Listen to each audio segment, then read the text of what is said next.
Les voy a invitar a que busquen Apocalipsis, lo abran en el capítulo 12, que es donde vamos a estar básicamente centrados en la enseñanza de hoy. Hoy vamos a hablar, como lo que hemos venido aprendiendo, de lo que son figuras y simbologías, no solo del Apocalipsis, sino del Antiguo Testamento. Recordemos, mis hermanos y mis hermanas, que si nosotros no entendemos las figuras del Antiguo Testamento, si nosotros no entendemos el judaísmo de Jesús, si nosotros no entendemos la historia de Israel como pueblo de Dios, sus partes negativas y sus partes positivas, si nosotros dejamos de lado esto, nosotros podríamos tener un Nuevo Testamento que nos parecería muy hermoso, pero incompleto. De ahí que es necesario estar viajando al Antiguo Testamento para poder interpretar el Nuevo Testamento. El Antiguo Testamento básicamente viene siendo el diccionario del Nuevo Testamento. Y el Nuevo Testamento entonces se convierte en sí mismo en la revelación del Antiguo. Nosotros en lo que hemos venido estudiando hasta el día de hoy, en esta sección que le hemos llamado raíces de Jesús, raíces de su judaísmo, hemos venido estudiando las figuras y símbolos del Apocalipsis, que ya lo habíamos estudiado, le decía yo al hermano René, hace unos meses en su totalidad, solo que ahora estamos profundizándonos un poquito más. Habíamos estudiado que en el capítulo 1 del libro del Apocalipsis vemos el carácter del mensajero y el carácter del mensaje. ¿Quién es el mensajero? Jesús mismo. Jesús mismo es el que le habla a las iglesias, Jesús mismo es el que da la profecía, se le revela a Juan, él es el mensajero. Juan solamente es el que presenta la profecía, es el que transcribe lo que Dios le está dando a él en ese momento. En el capítulo 2 y capítulo 3, que es el segundo punto que está en la filmina que están viendo ustedes, en el capítulo 2 y capítulo 3, el Señor viene y nos habla de las iglesias. Y cuando estamos hablando de las iglesias, de las 7 iglesias de Asia, más que de la iglesia en particular, porque no eran solo 7, sino que había mucho más, pero más que la iglesia en particular, nos está hablando de la conducta que tenían esas iglesias. En el libro del Apocalipsis, cuando inicia, el Señor inicia llamando la atención justamente a esas iglesias. Cuando nosotros entendemos que el libro del Apocalipsis fue escrito a las iglesias en particular y no a todo el mundo, no a todas las naciones, no a toda la humanidad, podemos entender el mensaje que se le está dando a este receptor, que serían los hijos de Dios, los siervos de Dios, la iglesia de Dios. ¿Por qué es importante entender eso? Porque cuando usted le está hablando a la iglesia, usted no le está hablando para salvación. No le está diciendo a la iglesia que le está llamando para salvación en los términos que entendemos de justificación. O sea, no le está hablando a la iglesia para rescatarla del fuego eterno, no, o del infierno eterno. A quien Dios rescata del infierno eterno a través de Jesucristo es a los que aún no han sido sellados por el Espíritu Santo, a los que aún no han sido redimidos, no han sido resucitados, sacados de muerte a vida. En este caso, cuando el Señor está llamando la atención a través del libro del Apocalipsis, está llamándole a los que ya han resucitado, pero están actuando mal, están haciendo las cosas de manera contraria a lo que Él estableció, y a esos es a los que le está llamando la atención y les está llamando a arrepentirse. Entonces eso nos cambia el panorama completo. Y dentro del mismo libro, donde Él va desarrollando las profecías y donde Él va pidiendo que se arrepientan, va contando una historia. Va contando una historia que para efectos de los receptores de la época era una historia muy fácil de entender porque ellos conocían el Antiguo Testamento, conocían el libro de Levítico como código interpretativo y conocían acerca de lo que era el sacerdocio levítico. Es muy fácil para ellos entender el Antiguo Testamento. Claro, nosotros al venir y trasladarlo a nuestros tiempos y la gente nos quita el Antiguo Testamento como tal, al pueblo de Israel como tal, con la tal teología del reemplazo, nos deja a nosotros con una especie como una especie de rompecabezas que le faltan un montón de piezas, que usted logra ver, logra entender la figura, pero no la define con claridad. Así es como queda leer el Nuevo Testamento y leer el libro de Revelaciones sin el Antiguo Testamento. A eso es a lo que se refiere el capítulo 2 y capítulo 3.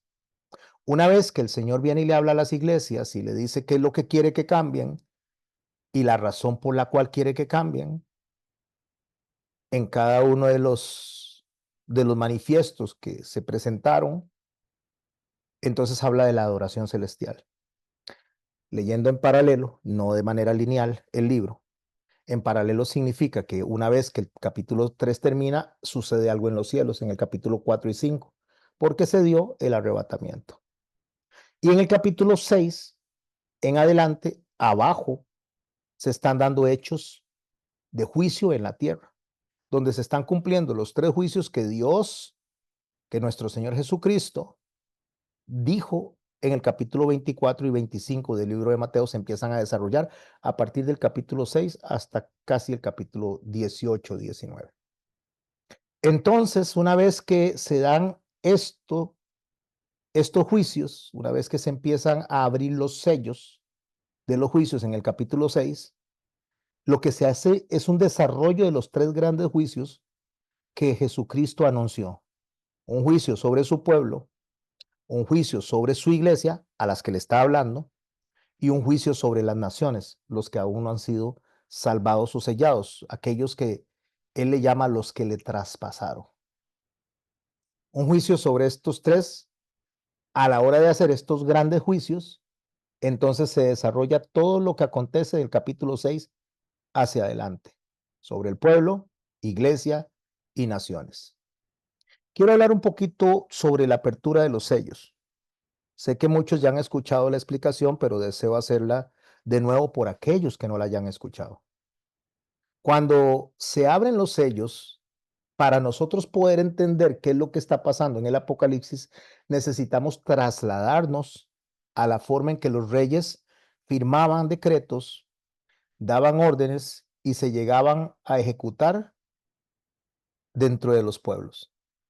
Se mandaba un rollo donde se ponía un sello, como lo ven aquí a la derecha, un sello de cera sobre un cordel o sobre las páginas.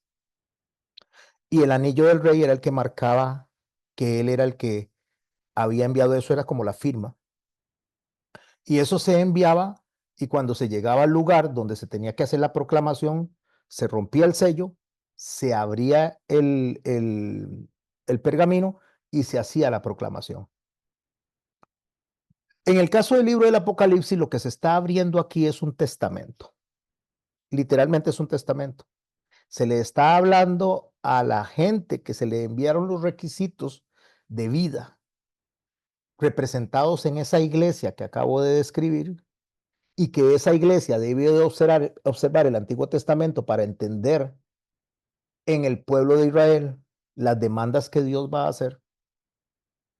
Debe de entender los requisitos para poder cumplir con ese testamento y recibir los premios o la herencia de ese testamento.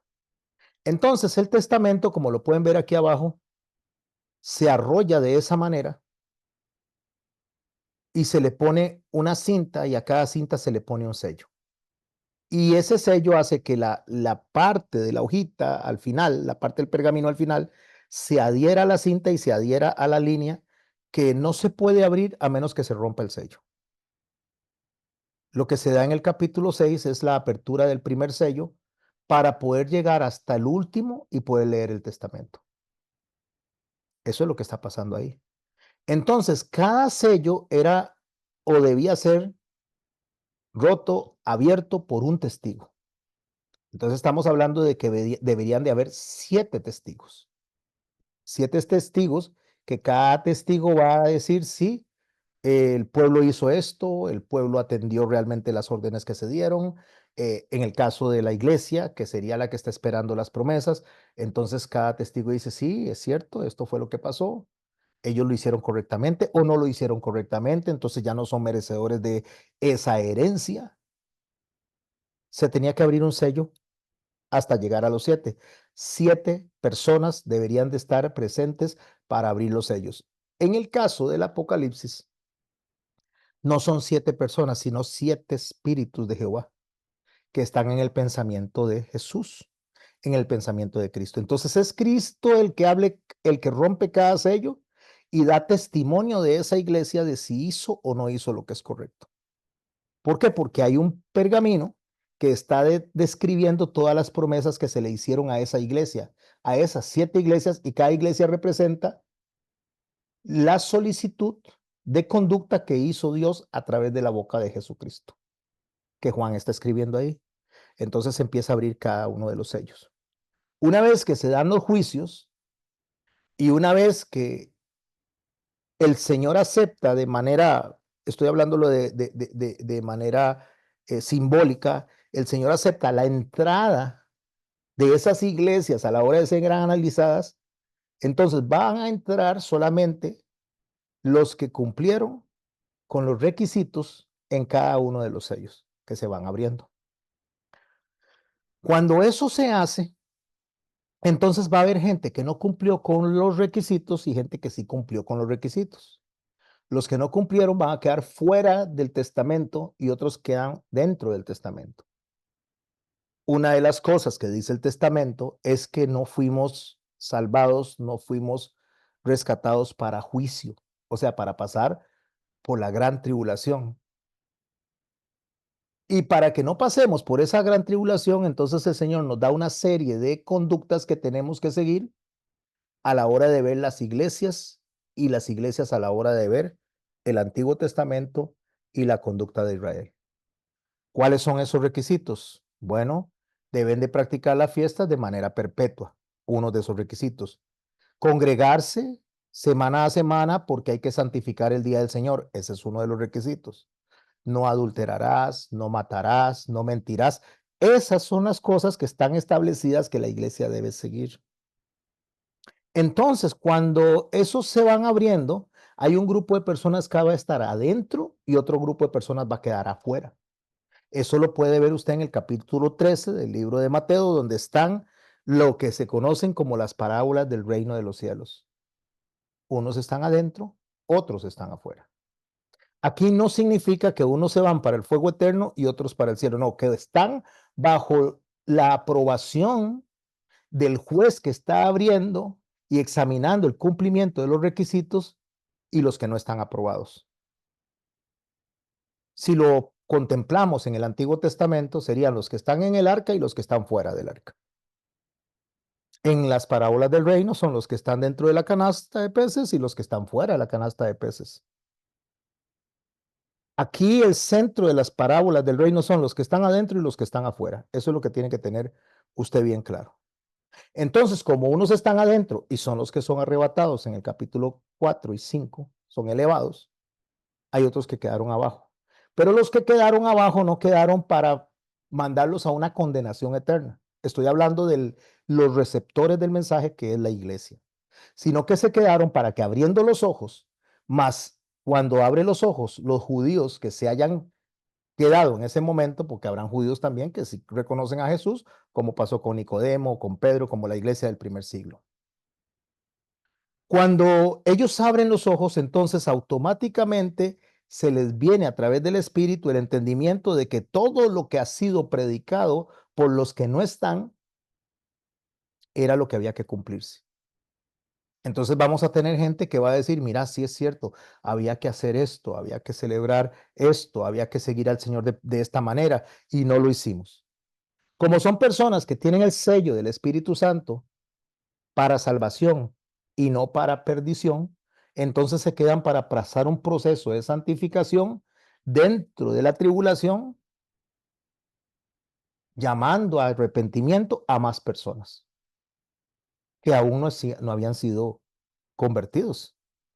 Y esas personas son los 144,000 sellados, que ya lo expliqué, pueden irse a los audios anteriores.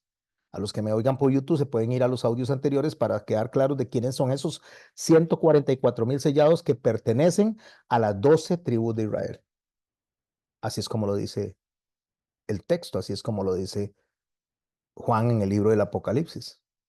Cuando en el capítulo 7 del libro de Apocalipsis, capítulo 14, menciona a los 144,000 sellados y después le llama a los testigos dentro del mismo contexto. Si bien es cierto que estamos hablando de grupos de personas, el libro del Apocalipsis los menciona como individuos.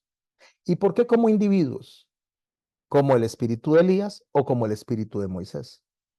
Y los menciona como individuos que van a morir en las plazas, como individuos. Pero no porque sean individuos, sino porque en esos individuos podemos ver el mensaje de Dios para el pueblo. Un ejemplo de ellos es Elías, que era el profeta que anunciaba al pueblo un arrepentimiento. El Señor vino, llamó a Elías y se lo llevó en un torbellino y lo traspuso sin ver muerte. Entonces, uno de los testigos es justamente ese, una persona que representa a la parte de las personas que les fue profetizado el arrebatamiento, pero que están ahí para dar testimonio de ese arrebatamiento, como fue el caso de Eliseo, que quedó en el lugar de Elías, recibiendo la doble porción de Elías. Y la doble porción no significa que sea que tenía más Espíritu Santo que Elías, sino que ahora tenía una misión en particular de continuar con el legado de Elías y enseñarle a los hijos de los profetas la misión que él tenía, el doble mensaje. Entonces es el mensaje que quedan esas personas, 144,000, que no son exactos, por favor, tengamos claros que no es que son 143,000 más 1,000, sino que representan congregación. 12 es congregación, 12,000 es una gran congregación y 144,000 es una multitud de congregación. Entonces esa multitud de congregación que no es numerada de manera exacta, sino que es representada, se convierten en los dos testigos de los judíos que se quedaron y los cristianos que no fueron obedientes, que se quedaron para predicarle a la gente durante la tribulación. Eso, como le dije, lo ven en Apocalipsis capítulo 7, capítulo 11 y capítulo 14 y lo puede escuchar en los audios que ya tenemos. Hoy, después de haber repasado esto, y sé que tal vez digan, pero qué largo se hizo esta introducción, pero es necesario para que los que están incorporándose hasta ahora, este momento, a la interpretación que estamos haciendo de las simbologías, puedan por lo menos tener claridad de lo que vamos a estudiar hoy.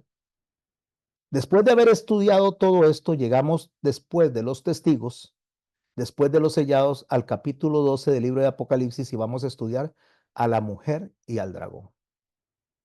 Para preguntarnos quién es esa mujer y quién es ese dragón. Porque si yo no entiendo quién es esa mujer y quién es ese dragón, no voy a entender dentro de la iglesia cuál parte me toca a mí y cómo debo de responder en estos últimos tiempos. Que es lo que el Señor dijo en el libro del Apocalipsis, que era llamado a que las personas que guardaran este libro, lo leyeran, lo guardaran y lo pusieran en práctica, serían personas que recibirían bendición de parte de Dios. Dice el texto de Apocalipsis en el capítulo 12, hablando de la mujer y el dragón, en el verso 1, a partir de este momento les voy a pedir que si están prestando atención, aún presten mucho más atención. Apaguen el radio, desconecten la cocina si es que se pusieron a cocinar y siéntense y preste atención porque lo que vamos a estudiar hoy requiere de atención. Tal vez usted diga, bueno, mientras estoy escuchando al pastor, estoy haciendo esto. Eso le va a quitar a usted atención. Y al quitarle atención, le quita entendimiento. En este rato que estamos acá, concéntrese. Concéntrese como si fuera su último día, como si no hubiera mañana, como si en esta noche el Señor fuera a demandar su alma. Concéntrese para que aprenda lo que Dios tiene para usted a través del Espíritu, lo que el Espíritu le dice a las iglesias. Dice el verso 1, apareció en el cielo una gran señal, una mujer vestida del sol, con la luna debajo de sus pies y sobre su cabeza una corona de 12 estrellas. Les decía a ustedes que si nosotros no nos vamos al Antiguo Testamento, yo no voy a entender el mensaje apocalíptico. Y mucho menos voy a entender las figuras ni sus aplicaciones a mí mismo. Entonces, para yo entender esto, necesito irme al capítulo 37 del libro de Génesis y empezar a leer para poder identificar quién es esa mujer vestida de sol que dice que tiene la luna debajo de sus pies y que en la cabeza tiene 2 estrellas. Dice el libro de Génesis en el capítulo 37, verso 1. Habitó Jacob en la tierra donde había morado su padre, en la tierra de Canaán. Esta es la historia de la familia de Jacob. José, siendo de edad de 17 años, apacentaba las ovejas de sus hermanos, y el joven estaba con los hijos de Bila y los hijos de Silpa, mujeres de su padre, e informaba a José a su padre de la mala fama de ellos. Primera pausa. Cuando el texto describe que José está con los hermanos de Bila y los hermanos de Silpa, estos son los hermanos por parte de las sirvientas de las mujeres que había amado Jacob. O sea, está hablando jerárquicamente de un grupo de personas que se acerca al primer grupo de escogidos. Cuando usted encuentra a Jacob con su hermano Esaú para que ellos se vean después de muchos años, él manda al frente a grupos de personas de el menor en importancia al mayor en importancia. O sea, manda al frente primero a siervos, después se manda a los hijos de las sirvientas y de último se deja a Benjamín y a José, que es con los que él va a entrar a conocer a Esaú. Por eso tenían envidia de él, porque él era una persona que amaba, era amado por su padre Jacob, mientras que sus otros hermanos eran amados, pero no con la intensidad que amaban a José. Lo que pasa es que José representa al cristianismo, José representa al mestizaje, José representa en Efraín y en Manasés, representan al judeocristianismo salido de las raíces de los lomos de José, que es el hijo preferido de Jacob, al cual le dio una túnica de diversos colores que representa autoridad, representa principado, representa que está en el lugar de su padre. Eso les causaba a ellos molestia. Y mucho más cuando José venía y lo que hacía era hablarle de la mala fama de sus hijos, de los hijos que estaban en segunda categoría. A ver si lo podemos comprender un poco más. Porque de eso se trata. Se trata de grupos de personas que son delante de Dios honestas, que hacen las cosas correctamente, otro grupo de personas que no lo hace tanto y otro grupo de personas que cuesta más, que son menos dedicados. Eso lo ve en la parábola de el sembrador, donde el Señor dice que la semilla se tiró y cada corazón respondió de manera diferente. También habla de grupos de personas. Dice el texto Génesis 37 en el verso 3. Y amaba a Israel a José más que todos sus hijos, porque lo había tenido en su vejez y le hizo una túnica de diversos colores.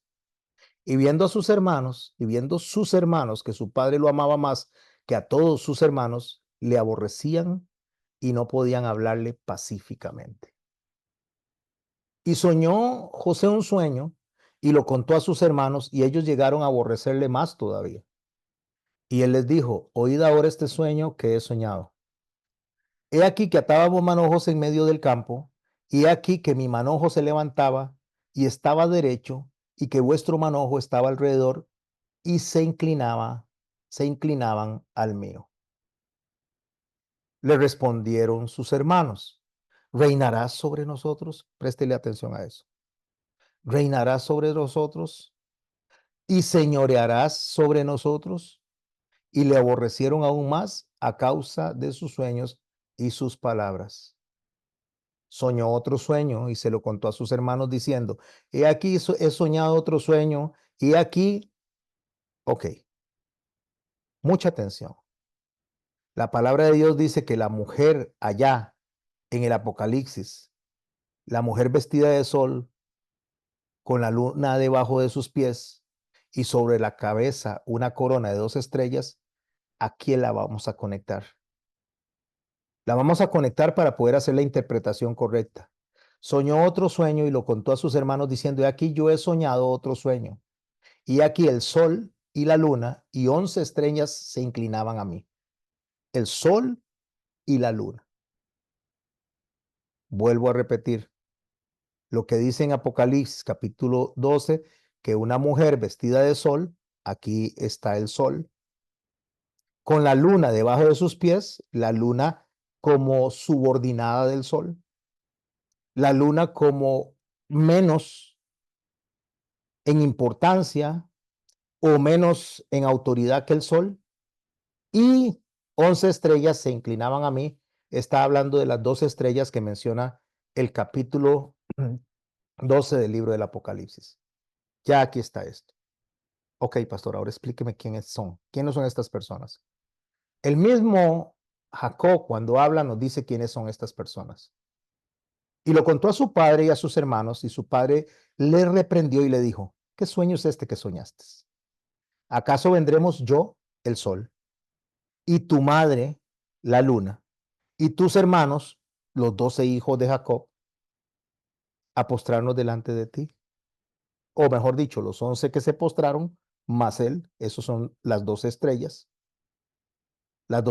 que están bajo la luna, y la luna está bajo el sol, que sería Jacob. ¿Qué es lo que nos está diciendo el Apocalipsis? El Apocalipsis nos está hablando de una dualidad profética. Cuando nos habla de la mujer, nos está hablando de Israel como tal. Si bien es cierto que la luna está representando a la esposa de Jacob como tal en el libro de Génesis, pero recordemos algo: ¿cuántas mujeres tenía Jacob? Entonces no representa a una mujer, sino representa a un conjunto. Y este conjunto de mujeres se conoce como Israel. La mujer es Israel, porque Israel es el nombre que se le da a él después de ser Jacob. El sol representa a Jacob.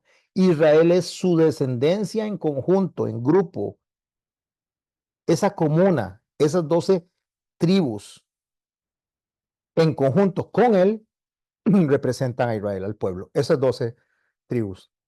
Entonces la persona, la figura de la luna es Israel como pueblo en la dualidad profética, y a futuro en la simbología va a ser María. Porque de Israel, a través de la línea de Judá, viene Jesús. Y llegará hasta María, donde se va a cumplir esta profecía del capítulo 12 del libro de Apocalipsis. Sigamos leyendo. Por eso le digo, tenga cuidado, preste atención, no se distraiga, coja agüita y se sienta, porque cada detalle que usted pierde va a perder una conexión entre las interpretaciones proféticas, y muy probablemente lo que va a hacer más bien es confundirse. Estando encinta, clamaba con dolores de parto en la angustia del alumbramiento. Escuche, la mujer, que ya dijimos quién es, que representa a Israel como nación, naciente, saliente de Jacob y sus hijos. Ahora usted me dice: pastor, pero si salió de Jacob y sus hijos, ¿no es lo mismo? No, no es lo mismo. Y no es lo mismo porque cuando Jacob cambia el nombre de Israel, estaba Benjamín. Y antes de que cambiara el nombre de Israel, no estaba Benjamín. Benjamín es el inserto para que él quede completo y se le cambia el nombre como Israel, porque Benjamín representa justamente a la herencia, a la promesa para usted y para mí, para los que somos incluidos dentro del pueblo de Israel. Eso representa a Benjamín. Entonces, cuando usted y yo logramos ver que la que está clamando, la que está en estado de cinta con dolores de partos, es la esposa de Jacob, cuando nace Benjamín, ya él como Israel, lo que representa es el antiguo pacto pasando al nuevo pacto, la vara que reverdece. Del judaísmo pasamos al cristianismo. Del sistema sacrificial de la ley pasamos al sistema de la gracia, pero no aboliendo uno, sino que de uno nace hacia el otro. Entonces eso completa la idea, y eso completa el cuerpo de Cristo, y eso completa el mensaje que estamos viendo en los 144,000, donde un grupo de judíos se queda representado en las 11 tribus para predicar, un grupo de creyentes mestizos, cristianos, judio-cristianos, se quedan representados en Manasés, y un grupo de judíos representados en Dan es llevado hacia los cielos en el arrebatamiento, y el grupo de cristianos mestizos, judio-cristianos, es llevado en la figura de Efraín en el arrebatamiento. ¿No lo está entendiendo? Haga una pausa y váyase a los capítulos anteriores que grabé y entonces después regresa acá. No le estoy diciendo a los que están en la clase, le estoy diciendo a los que están oyendo en YouTube. Entonces esta mujer que está encinta en el alumbramiento representa como representa a Israel, va a representar a María y después va a representar a la iglesia. Entonces el texto dice que esta mujer estaba siendo perseguida. También apareció otra señal en el cielo, ya que un dragón escarlata que tenía 7 cabezas y 10 cuernos, en sus cabezas 7 diademas. Yo no me voy a profundizar ahorita en lo que son las 7 cabezas, los 10 cuernos y las diademas. Esto lo que representa son alianzas, básicamente. Por eso puse esta figura de aquí, coaliciones y alianzas. Se representa coaliciones y alianzas en los tiempos de Roma. Roma lo que hacía era hacer alianzas, era hacer coaliciones. Roma conquistaba un pueblo y ponía a gobernar a los príncipes del mismo pueblo, pero bajo su autoridad, sometidos como títeres. Lo mismo hacía Babilonia, los dejaba gobernando, pero bajo sus órdenes, eran nada más que títeres. Entonces hay coaliciones y alianzas alrededor del mundo hoy, proyectándonos a hoy, porque estamos en el final de los tiempos, donde los presidentes alrededor del mundo son títeres del que está realmente gobernando. En este caso, estamos hablando de una alianza, de alianzas que componen un todo que se establece en Nueva York como es la ONU. Y desde ahí salen los diferentes grupos que se ponen de acuerdo para gobernar al mundo y gobiernan a través de títeres. Títeres en todo el mundo, llamados presidentes, llamados ministros. Llámele como lo llama, pero quien gobierna es el que tiene el sistema económico, militar, cultural en sus manos. Entonces, no voy a profundizar cómo se dividen las cabezas, los 10 cuernos y las diademas, porque me tomaría mucho tiempo y quiero concentrarme justamente en la mujer y el dragón. Pero sí quiero concentrarme ahorita en el dragón escarlata, porque este dragón escarlata tiene una representación muy importante cuando le dice escarlata. ¿Por qué? Porque está representando el color por el cual se está reconociendo en ese momento a los que están gobernando o por lo menos siendo la voz del dragón sobre la tierra. Escarlata, usted lo ve hoy día, hablando de hoy día, lo ve en las vestiduras de los cardenales. Y los cardenales son príncipes. Son príncipes en todo el mundo. La iglesia romana no es, mis hermanos y mis hermanas, una iglesia unificada. Son diferentes alianzas que siguen la voz de un pontífice a través de los cardenales, y estos cardenales le dan cuenta al pontífice que es escogido de entre ellos. Por eso se llama escarlata, y las alianzas, los 10 cuernos y diademas y cabezas tienen que ver con alianzas políticas, culturales, militares, alrededor de un sistema religioso.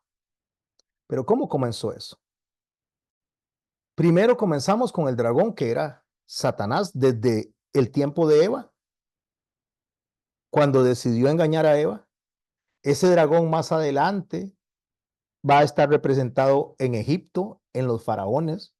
Ese dragón más adelante va a estar representado en Babilonia, va a estar representado en el rey Nabucodonosor, me estoy refiriendo al sistema como tal. Va a estar representado en los tiempos de Jesús como Herodes. Herodes, el que lo persiguió a él, Herodes el Grande cuando era un niño, y Herodes Antipas cuando ha de ser crucificado.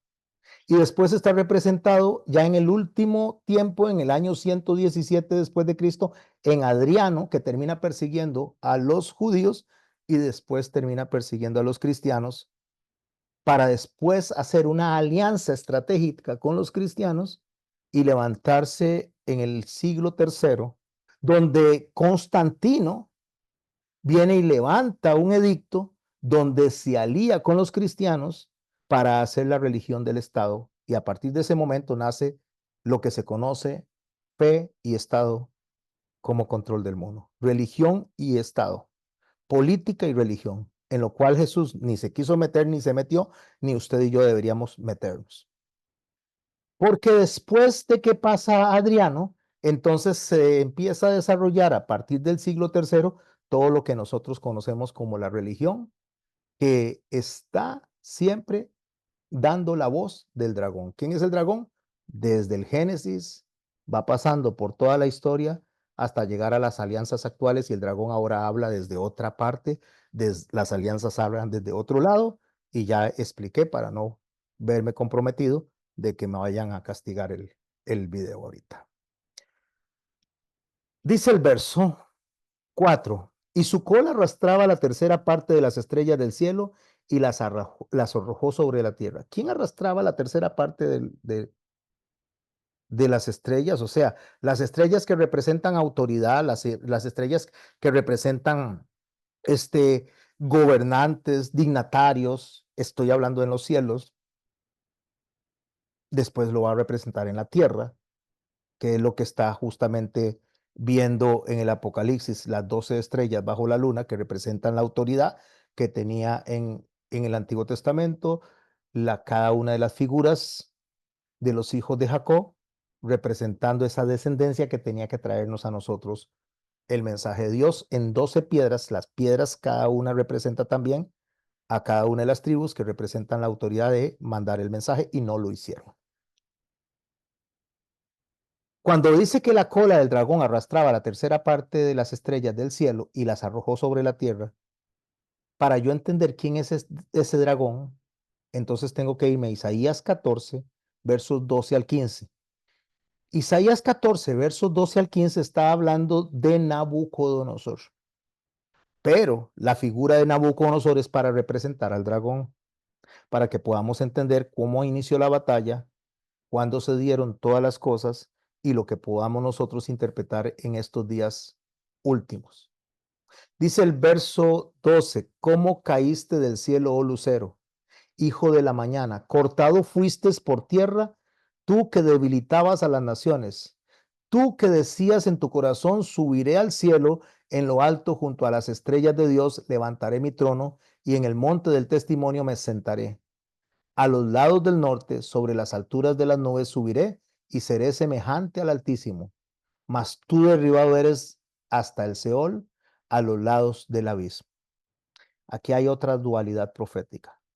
Está hablando de Nabucodonosor, pero lo que le pasó a Nabucodonosor, si usted se va al capítulo 4 y capítulo 5 del libro de Daniel, se da cuenta que Nabucodonosor había sido advertido por Daniel de que Dios le había dado los reinos y que él debía reconocer que esos reinos y todo lo que Dios le había puesto en sus manos venía de parte de Dios. Pero Nabucodonosor, en un momento que está mirando por el balcón, donde está caminando, él dice, y se echa toda la gloria a él y no a Dios, diciendo que todo eso lo había construido él y lo olvidó lo que Daniel le había dicho y en ese momento lo hace caer. Dios le quita el apoyo y termina como una bestia por 7 años. A eso se refiere. Pero en la dualidad de la profecía, utilizando la figura de Nabucodonosor, habla de Satanás, porque habla de que fue derribado hasta el Seol, a los lados del abismo, porque quería ser semejante al Altísimo. Nabucodonosor no quería ser semejante al Altísimo. Nabucodonosor tenía un orgullo de lo que él había hecho, pero Satanás sí quería ser semejante al Altísimo. Entonces la figura de Nabucodonosor es para representar a ese dragón que cayó, para representar a Satanás. Entonces, ese dragón que representa a Satanás va a perseguir en el desierto, en la figura de Faraón, al pueblo de Israel y los que con él están. Ese dragón que está representado justamente en Nabucodonosor va a atacar a Israel y se los va a llevar en cautiverio. Ese dragón que está representado también en Roma va a perseguir a los cristianos. Y ese dragón que está representado en Herodes va a perseguir a Jesús cuando nazca. El perseguidor es el dragón y la mujer es la que huye siempre. Y la que huye siempre es Israel, para que no la asesinen, porque en ella está representado o en ella viene la figura de Jesucristo. Y el dragón se paró frente a la mujer que estaba para dar a luz a fin de devorar a su hijo tan pronto como naciese. Capítulo 12 del libro de Apocalipsis. Deseo que tengan presente esta imagen, porque una vez que veamos que el enemigo quería destruir a, al pueblo de Israel tan pronto como naciese, porque ahí está representado Israel en el Hijo, después va a estar representado en Jesús con María, y va a estar representado en el cristianismo en tiempos de los, los emperadores romanos. Siempre va a ser una persecución de Satanás a quien va a traer el mensaje. Una persecución de Satanás a Israel que tienen que traer el mensaje, y vamos a ir a Ezequiel a estudiar a la mujer en su nacimiento. Si nos da tiempo hoy, y si no, será el próximo lunes. Pero no olviden que la mujer representa a Israel huyendo por el desierto, representa a María huyendo con José por el desierto para proteger al hijo antes de que nazca, y representa a la iglesia cristiana naciente huyendo también después de la persecución de Tito Vespasiano. Es la figura dual, es la figura que nos enseña a nosotros justamente lo que deberíamos de estar viendo, no solo a cristianos, sino al pueblo de Israel, y viendo un todo. ¿Dónde yo veo esa figura de María huyendo por el desierto o huyendo hacia Egipto? Mateo capítulo 2, verso 13. Después que partieron ellos, he aquí un ángel del Señor apareció en sueños a José y le dijo, después de que se fueron los magos, llegaron a Herodes. Herodes le dice a ellos que vayan, indaguen dónde está el niño, y entonces una vez que el niño sepan dónde está, que le avisen a él para irlo a adorar. Esa es la historia como tal. Pero después de que partieron ellos, un ángel apareció a José en sueños y le dijo, por lo que Herodes estaba planeando, levántate y toma al niño y a su madre y huye a Egipto y permanece allá hasta que yo te diga. Porque acontecerá que Herodes buscará al niño para matarlo. Herodes representa al dragón, Herodes representa a Satanás, y el niño en este caso sería Jesucristo.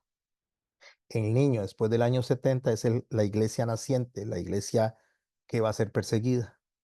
El niño en los tiempos del Antiguo Testamento es Israel naciente en los lomos de Abraham. Cuando Satanás sabe que viene salvación a través de alguna de las personas, de alguno de los grupos o de alguna de las figuras, él va a perseguir antes de que nazca, porque él sabe que el problema tiene que eliminarlo antes de que nazca.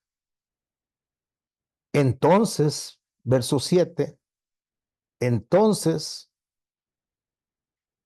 Herodes, llamando en secreto a los magos, indagó de ellos diligentemente el tiempo de la aparición de la estrella, y enviándolos a Belén, dijo, id allá y averiguad con diligencia acerca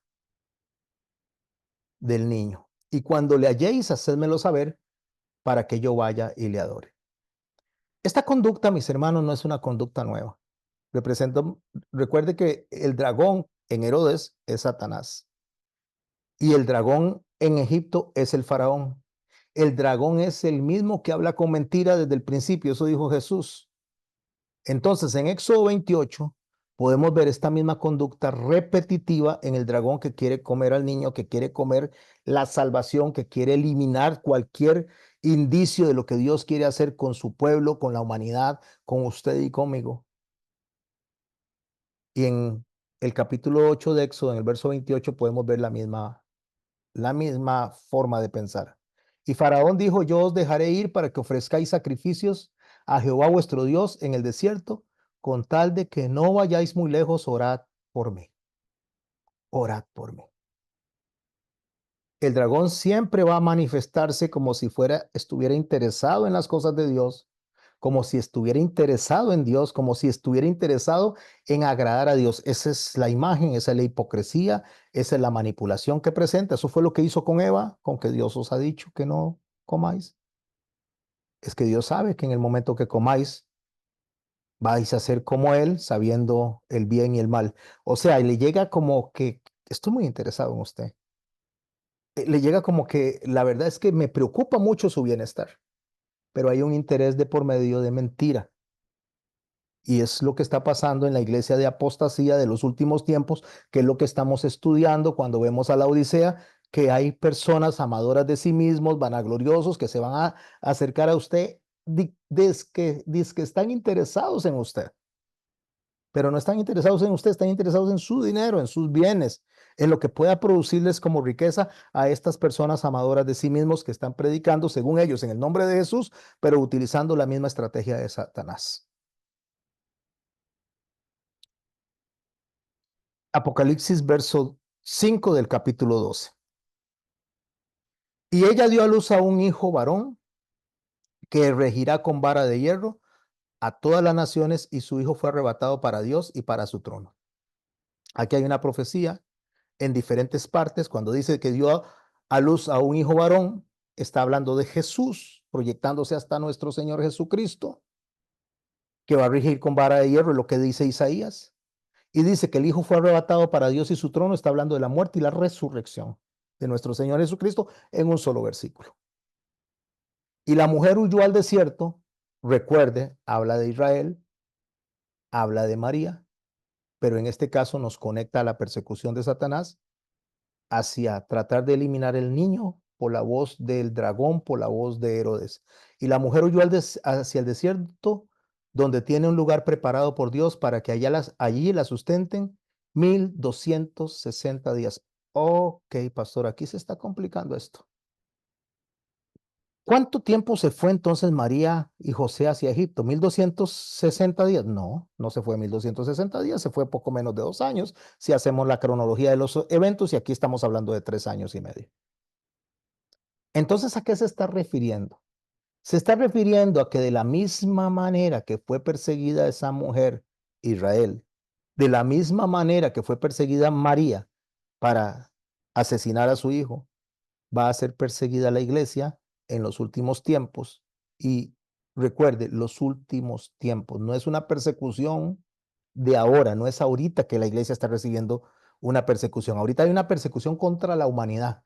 Una vez que se instale el anticristo, una vez que se instale el suprapoder, una vez que se instale toda la forma de pensar anti Dios, entonces los únicos voceros que van a estar en contra de eso es los que se hayan quedado, que han reconocido su error, se han arrepentido y empiezan a predicar, que son los 144,000 o los dos testigos. Tome la figura que más le ayude a usted a comprender lo que estamos leyendo. Entonces, a esos 144,000, a esos dos testigos, les fue preparado un lugar en el desierto para que fueran sustentados. Apocalipsis capítulo 12, verso 9. Y fue lanzado fuera el gran dragón y la serpiente antigua, que se llamaba Diablo y Satanás, el cual engaña al mundo entero. Fue arrojado a la tierra, y a sus ángeles y fueron arrojados con él. Déjeme un segundito, porque creo que aquí este verso está equivocado. No, sí está bien, verso 9. Fue lanzado fuera el gran dragón y la serpiente antigua, que se llama Diablo y Satanás, el cual engañaba al mundo entero, y fue arrojado a la tierra, y a sus ángeles, y sus ángeles fueron arrojados con él. ¿Qué fue lo que está pasando aquí? Ok, ya nos iba hablando de cómo va a operar todo en el momento de la tribulación. Nos viene hablando, porque es la conexión que está haciendo a través del tiempo, de cómo María fue perseguida para asesinar al hijo. También nos habla de las raíces de Israel y la razón por la cual fue perseguida por el dragón, porque en el caso de las profecías no hay tiempo para Dios, porque Dios no está limitado por el tiempo. Él le dijo a Juan: escribe lo que era, lo que es y lo que ha de ser. Entonces, para entender el contexto profético, necesitamos agarrar el Antiguo Testamento y empezar a leer lo que los judíos estaban leyendo, lo que ellos estaban entendiendo, una historia que los involucraba a ellos, una historia en clave Una historia que solo entendían los que conocían el libro Levítico y los profetas, los salmos, lo que Dios había mandado escudriñar. Esa es la historia que están viendo ellos. Eso es lo que ellos están entendiendo. Entonces, esto los conecta a la caída de Satanás, descrita justamente en el Antiguo Testamento. Entonces oí una voz en el cielo que decía: ahora ha venido la salvación y el poder y el reino de nuestro Dios y la autoridad de Cristo, porque ha sido lanzado fuera el acusador de nuestros hermanos, el cual los acusaba delante de nuestro Dios día y noche. Ok, pasa de hablar del Antiguo Testamento a hablar del futuro, de la conclusión de lo que está pasando allá. Voy a ver si antes de dar el otro verso, quiero explicar una idea de cómo habla la Biblia, cómo se entiende la Biblia. Cuando usted lee el capítulo de Génesis, en el capítulo 1, usted llega y entiende cómo fue la creación del hombre, cómo fue formado el hombre.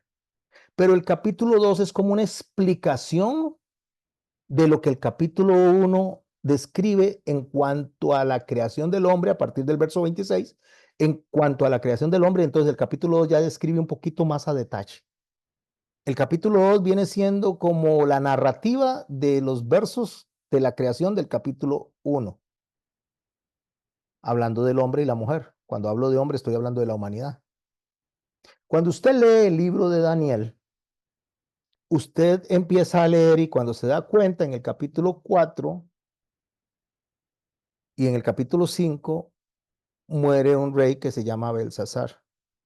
Pero es mencionado más adelante como si estuviera vivo porque la narrativa que sigue es como el desarrollo, la explicación de los primeros capítulos. Cuando usted está leyendo el Apocalipsis y usted empieza a leer esto: ahora ha venido la salvación, el poder del reino de Dios y la autoridad de Cristo, porque ha sido lanzado fuera el acusador de nuestros hermanos, el que los acusaba delante de nuestro Dios día y noche. Lo que está haciendo es arrojándonos a nosotros, lanzándonos a nosotros al cumplimiento total de la entronación de nuestro Señor Jesucristo en cuanto a salvación. Pero antes de hablar del final de la entronación, de la gloria de Dios, de Él sentado en su trono, nos va a explicar esto en los capítulos 13, si usted lo abre ahí. Nos va a hablar de las dos bestias, nos va a explicar la narrativa. En el capítulo 14 nos va a hablar de los testigos y de los mensajes de los ángeles. En el capítulo 15 de Apocalipsis nos va a hablar de lo que son los ángeles y las postreras plagas. En el capítulo 16 nos va a hablar de las copas de la ira. En el capítulo 17 nos va a hablar de la condenación de la ramera, de la gran ramera, y la caída de Babilonia en el capítulo 18, antes de volver a las alabanzas del cielo en el capítulo 19. Es como explicando más a detallado lo que dijo en el capítulo 11 y capítulo 12. Entonces volvamos a lo que estamos leyendo. Ahora ha venido la salvación y el poder del reino de nuestro Dios y la autoridad de su Cristo, porque ha sido lanzado fuera el acusador de nuestros hermanos, el que los acusaba delante nuestro de día y de noche. ¿Cuándo pasa eso? Eso va a pasar cuando el Señor venga en un John Terúa a llevarse primero a la iglesia. Después va a desarrollar el juicio sobre la tierra, llamado tribulación, para extender la misericordia a los que se han quedado y que sean recibidos la predicación de los dos testigos. Por eso antecede al capítulo 14, donde están los 144,000, y después el desarrollo del juicio sobre las naciones. Pero ya lo ve en trono. Él ya lo ve en gloria. Lo que pasa es que el ser humano, o no el ser humano, los creyentes dentro de la humanidad, los que son rescatados, se quedaron estancados en el pesebre, se quedaron estancados en un niño pequeño, indefenso. Otras personas se quedaron en la cruz con un muerto en una cruz que no ha resucitado y lo andan colgando en su cuello y no ven al Rey de Gloria entronado. Pero Juan sí lo está viendo, tanto en el pasado como el presente como el futuro, sin limitación de tiempo. Juan está viendo la última agenda, Juan está viendo los últimos tiempos. Les recomiendo meterse al grupo La Última Agenda que tengo en Facebook para lo que yo vengo y estoy presentando ahí, que va ligado a lo que estamos estudiando acá. Verso 11, y ellos le han vencido por medio de la sangre del cordero. ¿De quién está hablando? De los testigos, de las personas que han sido rescatadas en medio de toda esa tribulación. Y de la palabra del testimonio de ellos y menospreciaron sus vidas hasta la muerte. Por lo cual alegraos cielos y los que moráis en ellos, ay de los moradores de la tierra y del mar, porque el diablo ha descendido a vosotros con gran ira, sabiendo que tiene poco tiempo. Ay, pastor, poco tiempo significa que son 7 años, son 3 años. No, no, no, no, no. El diablo empezó a trabajar desde el Edén sabiendo que le quedaba poco tiempo, porque poco tiempo para él no son 2000 años, no son 3000 años. Poco tiempo para él no son 7 años de una tribulación. Poco tiempo para él significa que a alguien que no lo limita el tiempo, como en el caso de Dios, porque él no va a morir, porque Satanás también fue creado, pero va a estar creado dice, se acabó el tiempo en el cual yo puedo hacer algo, entonces necesito llevarme a los más que pueda, y si no me los puedo llevar porque son sellados por el Espíritu Santo, voy a tratar de engañar a los que más pueda para que blasfemen el nombre del Señor y no cumplan con lo que el Señor le está pidiendo, para que no cumplan con los mandamientos, para que no agraden a Dios, porque Dios creó al hombre para la alabanza de la gloria de su gracia. Entonces, para que no lo alaben, para que no cumplan ese propósito. Apocalipsis capítulo 12, verso 13. Y cuando vio el dragón que había sido arrojado a la tierra, persiguió a la mujer que había dado a luz al hijo varón. ¿Por qué pongo a María y a José ahí? Bueno, una figura que sí dice que es María y José, no son ellos, ni siquiera tengo idea de cómo eran, pero tomé esa figura para que nos hagamos de la idea, porque está refiriéndose a ese momento, se está refiriendo no a algo que va a pasar a futuro con nosotros, sino algo que ya pasó ahí. Persiguió a la mujer que había dado a luz al hijo varón. Pero ahora preguntémonos, ok, persiguió a la mujer que había dado a luz al hijo varón. Pasó, pastor, qué raro, usted pasa atrás y después va hacia adelante, se va para atrás y se va hacia adelante. Esa es la riqueza del entendimiento de una profecía, mis hermanos. No agarrar y verla de manera cronológica, sino de manera de revelación. Entonces esa mujer, representada en María, que nos recuerda lo que pasó en el desierto con Israel después de que salió de Egipto, que nos recuerda a nosotros justamente el cristianismo siendo perseguido por Roma. A esta mujer se le dieron 2 alas de gran águila. Voy a hacer una pausa aquí. 2 alas de gran águila. ¿Qué viene más adelante en la prédica de Juan? En el 14 vienen los 144,000. ¿Quién eran esos 144,000? Los dos testigos. ¿Qué está hablando entonces de 2 alas de un gran águila? Está hablando de esos dos testigos, nada más que el águila representa a Jesucristo resucitado, por lo tanto está representando a estos dos grupos de personas siendo guiados por el Espíritu Santo. Se le dieron a la mujer 2 alas de gran águila para que volase delante de la serpiente al desierto. Volar delante de la serpiente es que voy dando un mensaje y la serpiente viene atrás tratando de robarse el mensaje a su lugar, donde es sustentada por un tiempo y tiempos y la mitad de un tiempo. Entonces, cuando está hablando de esos dos testigos, está hablando de esos 144,000, está hablando en tiempos de tribulación, porque ahora está claro, ya no está hablando del pasado, ya no está hablando de los tiempos de Tito Vespasiano, está hablando de la gran tribulación, porque está hablando de 3 años y medio descritos perfectamente de lo que está pasando a futuro, que es un tiempo, eso es un año, tiempos, esos son 2 años, un tiempo y tiempo son 2 años, y la mitad de un tiempo, 1 más 2, y la mitad son 3 años y medio. Y la serpiente arrojó de su boca tras la mujer agua como un río para que fuese arrastrada por el río. ¿Qué es lo que está arrojando detrás de la mujer? La mujer está predicando al frente, está enseñando, está diciéndole a la gente que se arrepienta. Eso es doctrina, eso es enseñanza, ese es el mensaje del evangelio. Pero el dragón viene atrás tratando de apagar ese mensaje, tratando de engañar, tratando de mezclar las ideas para que la gente no lo entienda. La serpiente arrojó de su boca tras la mujer agua como un río para que fuese arrastrada por el río. Pero la tierra ayudó a la mujer, pues la tierra abrió su boca y tragó el río que el dragón había echado por su boca. ¿Qué es que traga la tierra a la mujer? Lo mismo que pasó cuando en el año 70 fueron dispersas los judíos en todo el mundo y se mezclaron por toda la tierra para proteger el mensaje. Lo mismo que pasó cuando las 10 tribus se fueron entre las naciones y quedaron dispersas para proteger el mensaje.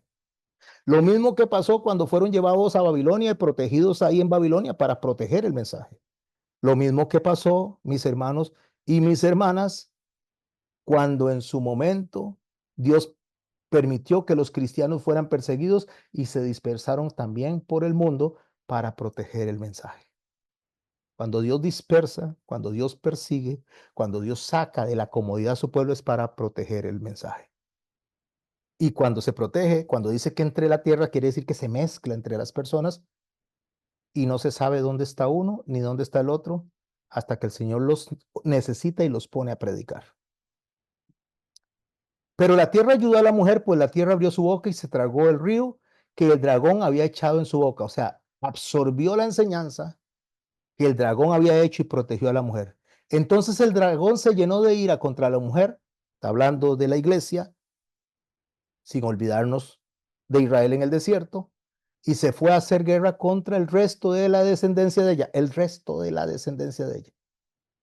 Como contra el resto de la descendencia de ella. Se va al capítulo 14 y ahí se encuentran los 144,000. Entonces, el mensaje que va de frente ahora el Satanás viene persiguiendo a eso que quedó, ese remanente que quedó, esos representados en Manasés y representadas en las 11 tribus que se quedaron a predicar, esos que abrían los ojos, que tienen el entendimiento, ahora Satanás los va a perseguir a ella, a ese resto de la descendencia de ella, los que guardaban los mandamientos de Dios y tienen el testimonio de Jesucristo. Se le dieron a la mujer 2 alas de gran águila para que volase delante del desierto, de la serpiente del desierto, en lugar donde es sustentada por un tiempo y tiempos y mitad de un tiempo. Véanlo en las figuras de aquí, a la par, que fue lo que explicamos, los 2 palos en la mano de Ezequiel, los 2 olivos, los 2 testigos, la menorá con 3 brazos hacia un lado y 3 brazos hacia el otro, sostenidos por Jesucristo, y la zarza que no se quema frente a Moisés porque la iglesia prevalece hasta el final. Por eso es que cuando la serpiente arroja por la boca agua como un río, se está refiriendo justamente a la enseñanza, porque está copiando lo que aprendimos de las aguas salutíferas que van a ir por todo el mundo para salvar a las personas ese mensaje. Y cuando dice que la tierra ayudó a la mujer poniéndole 2 grandes alas y que el dragón se llena de ira, está hablando de los 2 testigos que fueron protegidos durante un tiempo hasta que la historia de la mujer se complete. Ok, voy a dejar esto aquí. Ahora me voy a ir al principio. ¿Cuándo inicia la historia de la mujer? Empecemos desde este momento en el que estamos hacia atrás un poquito. ¿Cuándo inicia la historia de la mujer? Ok, vamos a hablar. Estamos en el 2024. Me voy para hacia atrás. Usted, pastor, dice que esta mujer también va a estar representada en los testigos que van a ser perseguidos en los 144,000. Ahí está la mujer representada, pero me voy a ir un poco más para atrás. No viendo hacia el futuro, sino hacia para atrás para poder entenderlo un poco mejor. ¿Hasta dónde voy a llegar? Ok, vamos a llegar hasta el siglo XV, donde un grupo de personas se separa de la iglesia de Roma y empieza a predicar la buena palabra y es perseguida por la misma iglesia de Roma. No, no, no, más para atrás todavía. Ok, nos vamos a ir más para atrás, a ver a dónde vamos a llegar al año 70. Listo, pastor, en el año 70, cuando Tito Vespasiano destruyó y los cristianos tuvieron que huir y fueron después perseguidos por los romanos. No, no, no, no, no, vamos a irnos más para atrás. Más para atrás, pastor, sí, claro, más para atrás. Ok, más para atrás, ¿cuándo fue? Ah, ya sé cuándo fue más para atrás, pastor. Cuando Nabucodonosor llegó y se llevó y capturó a los de la tribu de Judá porque no fueron obedientes y entonces eh, terminaron por 70. No, no, no, no, no, más para atrás, más para atrás. A ver, ¿cuándo es más para atrás? Ah, ya sé, cuando las 10 tribus fueron llevadas por los asirios a todas las naciones, o sea, cuando fueron capturados, cuando fueron perseguidos y dispersos y mezclados con todas las naciones. No, mi hermano, más para atrás. De ahí, pastor, entonces, ¿cuándo va a ser eso? Es que ya no sé cuándo. Ezequiel capítulo 16, verso 1. Vamos a irnos más para atrás cuando la mujer fue perseguida y cuando inició todo esto. Solo que contado de una historia hermosísima desde la boca de Ezequiel o desde la escritura de Ezequiel, inspirado por el Espíritu Santo. Voy a leerlo, voy a hacer pequeñas pausas. No quiero quedarme mucho ahí para que me dé tiempo, pero espero que con lo que acabo de explicar, más lo que han estudiado, más las profecías en cumplimiento, más lo de los testigos, lo que han aprendido de solo Jesús, lo que han aprendido también los sábados, lo que han aprendido cada día que nos encontramos aquí en un discipulado, puedan ver esta riqueza que hoy les voy a presentar. Ezequiel 16, hablando de la mujer. Vino a mí palabra de Jehová diciendo, hijo de hombre, notifica a Jerusalén sus abominaciones. Ahí está la mujer. Y di, así ha dicho Jehová el Señor sobre Jerusalén. Ahí está la mujer. Tu origen, tu nacimiento. Ahora sí, ¿hasta dónde nos vamos, pastor? Hasta atrás. ¿Dónde? Al origen y al nacimiento de esa mujer. Tu origen, tu nacimiento es de la tierra de Canaán. Ya nos vamos hasta Ur de los Caldeos. Tu padre fue amorreo. Está hablando de Abraham. Y tu madre Etea. Está hablando de Sara. Hasta ahí se fue. ¿Por qué? Porque ahí hay una promesa. No se fue hasta Adán. No se fue hasta Set. No se fue hasta Noé. No, se fue hasta Abraham, donde la promesa abarca a todas las familias de la tierra. Hasta hablando de Abraham, saliendo de Canaán, de tierra de amorreos. Y en cuanto a tu nacimiento, ¿de quién está hablando? De Israel. Y en cuanto a tu nacimiento, el día en que naciste, no te fue cortado tu ombligo. No fue cortado su ombligo significa que siguieron arrastrando paganismo, siguieron arrastrando malas enseñanzas, como al día de hoy, mis hermanos y mis hermanas, la misma iglesia arrastra enseñanzas, enseñanzas de sus padres, el tipo de la celebración de fiestas, el tipo de las figuras que se están aprendiendo. En lugar de aprender del Antiguo Testamento, entonces ponen nuevas figuras, nuevas ideas, cosas que a la persona se le ocurre y no que Dios dice. Esa conexión, no fue cortado tu ombligo. Está hablando de Israel, pero Israel nos va a reflejar a la mujer más adelante, que sería la iglesia, de la cual Apocalipsis está hablando. No fue cortado tu ombligo, ni fuiste lavada con aguas para limpiarte. O sea, no te santificaron, no llegaron a decirte, mira, te estás equivocando el camino. No hicieron eso. Ni salada con sal. Salada con sal es ponerle algo para que no se infeccione, para que no haga pus. Pero infeccionarse y pus en este campo significa la contaminación de la enseñanza. Ni fuiste envuelta con fajas, o sea, no se le sostuvo para que no se le saliera el ombliguito y quedara bien, sino que quedó un ombligo deforme. No hubo ojo que se compadeciese de ti para hacerte algo de esto, teniendo misericordia de ti, sino que fuiste arrojada sobre la faz del campo, el desierto, con menosprecio de tu vida el día en que naciste. ¿Cuándo fue menospreciado Israel? Desde que nació. Desde que Satanás empezó a perseguir a Israel en el desierto. Desde que Satanás empezó a perseguir la obra de Cristo en el momento en que la iglesia estaba naciendo en la figura de la iglesia de Éfeso. Desde el momento, mi hermano y mi hermana, en que la iglesia empieza a separarse de la relación sincretizada con la iglesia política del siglo III de Constantino. Y desde que la iglesia, una vez que se limpia, que se da cuenta que se quedó porque un grupo de personas subieron y nace, es perseguida por Satanás en todos los tiempos. No hubo ojo que se compadeciese de ti para hacerte algo de eso, teniendo de ti misericordia, sino que fuiste arrojada a la faz del campo con menosprecio de tu vida el día en que naciste. Y yo pasé junto a ti, le dice. Nos devolvemos otra vez al Antiguo Testamento, nos devolvemos otra vez a Abraham, nos devolvemos otra vez a la promesa de Abraham de la venida del rey. Y pasé yo otra vez junto a ti y te vi y te miré. ¿Quién está pasando? Dios. ¿A quién está viendo? A Israel. ¿A dónde la está viendo? En el desierto, donde está siendo perseguida. Y aquí tu tiempo era tiempo de amores.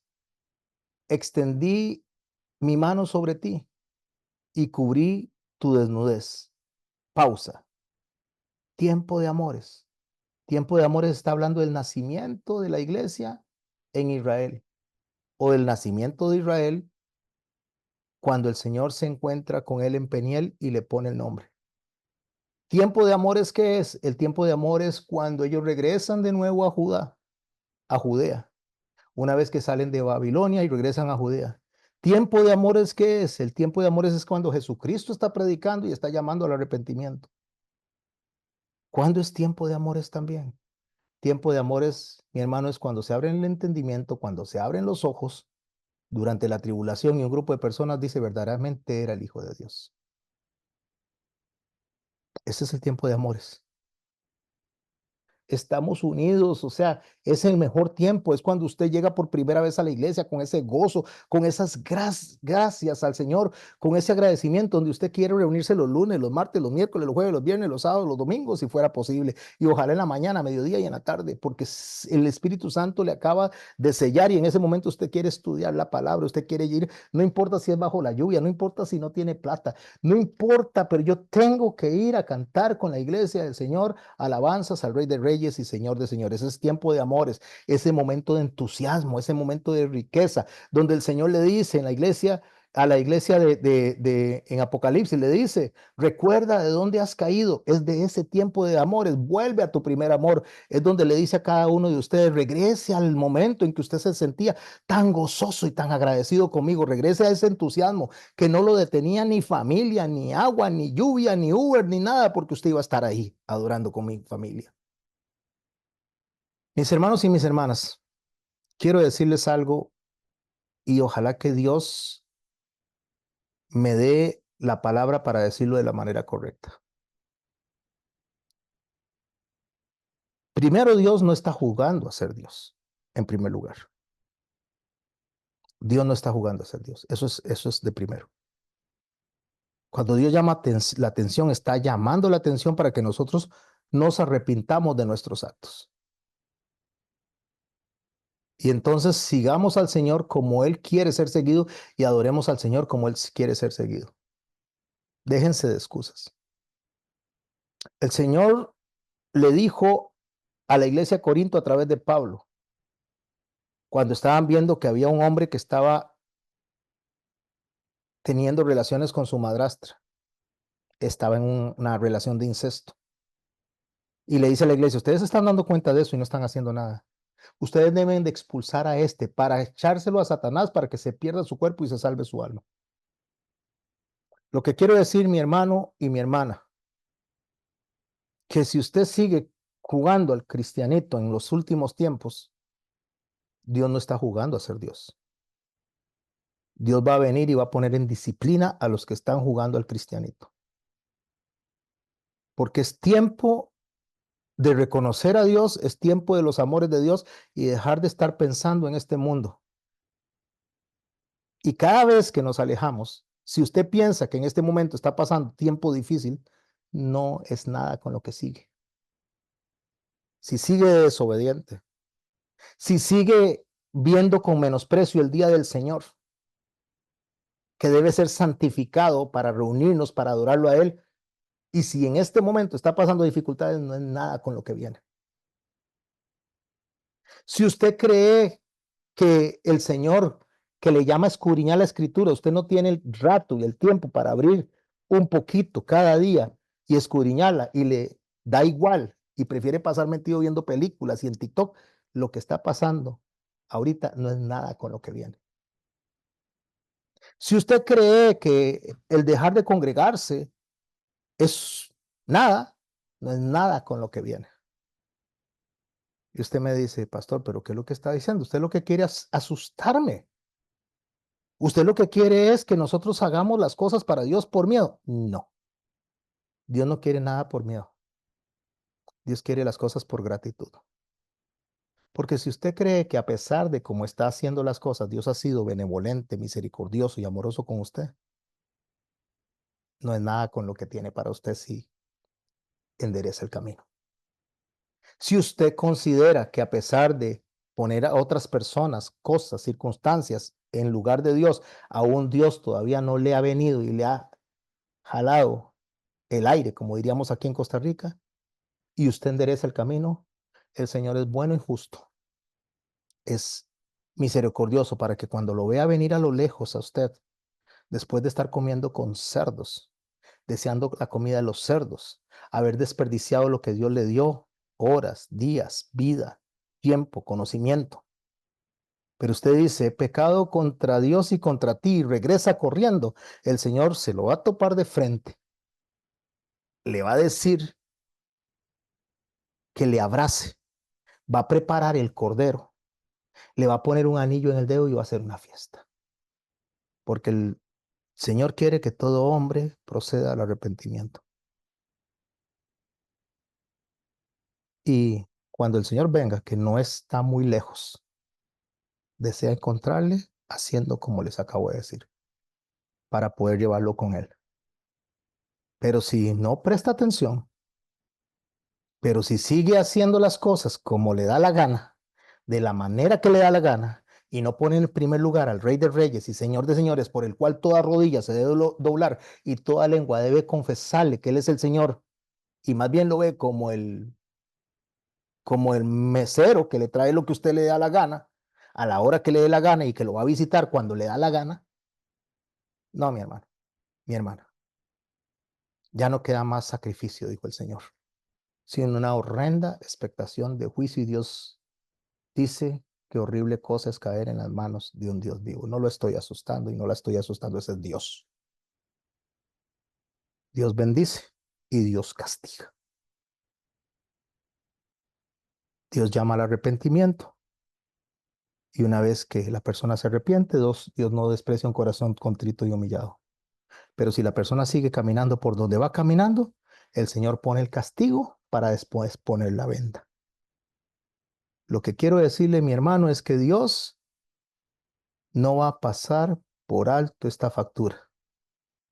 Y si mañana el Señor decide venir por los que están haciendo lo correcto, hoy mismo le digo, vaya donde el Señor y dígale, perdón, Señor, me arrepiento de no haberte dado el lugar que tú eres, que tú mereces. Hoy mismo hágalo, para que se vaya con nosotros mañana, si el Señor viniera. Y si quiere quedarse, pues siga haciendo lo que está haciendo. Siga pensando que Dios le va a pasar por alto la ofensa. Cuando la palabra de Dios dice que si no se lo pasó por alto a los ángeles y al pueblo antiguo, refiriéndose a Israel, porque usted piensa que se lo va a pasar a usted por alto. ¿Usted cree que usted puede seguir jugando al cristianito? No sé si. Pastor, porque usted se refiere a nosotros, porque usted se refiere que si yo debo de cambiar o no debo cambiar. Mi hermano, yo no estoy predicando a la gente de afuera. La gente de afuera ni me está oyendo. Eso es como que yo me ponga a predicarle a la gente que está en la iglesia para llamarle atención a los que está afuera. No, no, se le predica a la iglesia. Es lo que el Apocalipsis está haciendo, le está predicando a la iglesia. Es los que tienen que enderezar el camino. Así que examínese, mi hermano, examínese, mi hermana, dónde está su amor, dónde está su lealtad, dónde está su fidelidad, dónde está su obediencia. Yo no estoy preguntando la del vecino, estoy hablando su obediencia, su lealtad, su fidelidad, su amor, su entrega. Porque eso es lo que Dios va a venir a preguntar. Dios no le va a venir a preguntar al pastor Miguel por qué hice yo o no hice yo. Dios le va a venir a preguntar al pastor Miguel qué hizo el pastor Miguel. ¿Qué hizo el pastor Miguel con la vida del pastor Miguel? ¿Qué hizo el pastor Miguel con el alma del pastor Miguel? Y a mí me va a preguntar qué hice con mi vida, qué hice con mi alma. A mí me va a preguntar eso. Porque cuando estemos delante de Dios, mis hermanos y mis hermanas, cuando el Señor venga, Él no va a llamar a que nadie dé testimonio por usted más que a uno. Es uno nada más el que va a llegar a dar testimonio. Es uno el que va a abrir los sellos. Es uno el que va a abrir el pergamino y va a leer y va a ver si realmente usted cumplió con las exigencias. Solo uno. Y es el Cordero que fue inmolado en la cruz, el que va a estar delante del trono con ese testimonio. Y es al que deberíamos de estar agradando. No es su mamá, no es su papá, no es su jefe, no es el pastor el que va a estar dando testimonio delante del Padre. Es el Señor Jesucristo al cual usted le dirigió su vida como Él quería o lo rechazó. No sea frío ni caliente, porque a los fríos y calientes, a los tibios, sea frío o sea caliente, porque a los tibios los vomitaré de mi boca. Sea determinado. Cierro acá, 20 minutos, dejo de grabar.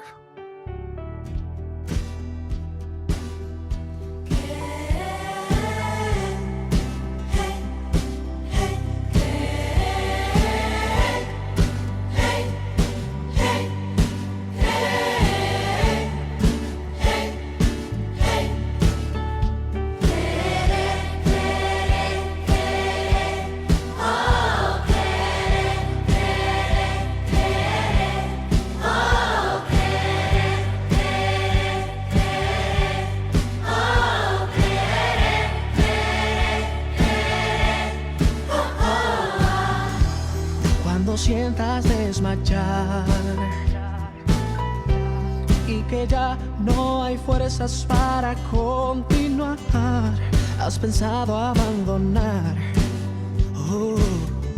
ese sueño, ese anhelo que en tu alma está. La mente dice no, nada puedes hacer, pero tu corazón no para de creer. Y la montaña se encuentra frente a ti, mas yo sé que la cruzarás si lo puedes creer.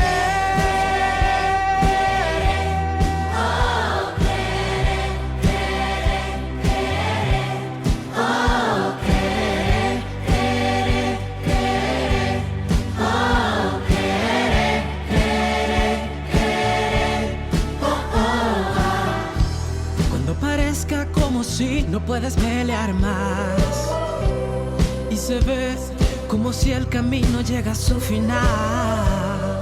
Cuando nadie en ti crea, cuando te cierren las puertas, por favor no te detengas, porque debes continuar. Y la esperanza te hará mirar más allá, y la fe te dará la fuerza de creer que vencerás. Ahora es tiempo de avanzar y del pasado olvidar, y celebrar lo que vendrá, juntos cantar. Yo creo.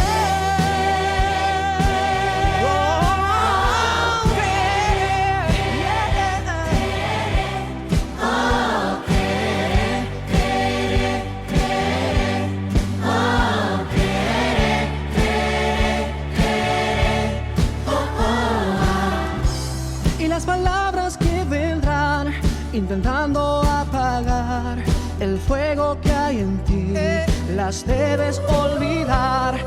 Y el viento soplará, pero no te detendrá. Si Dios está a tu lado, tú tienes todo lo necesario para levantar.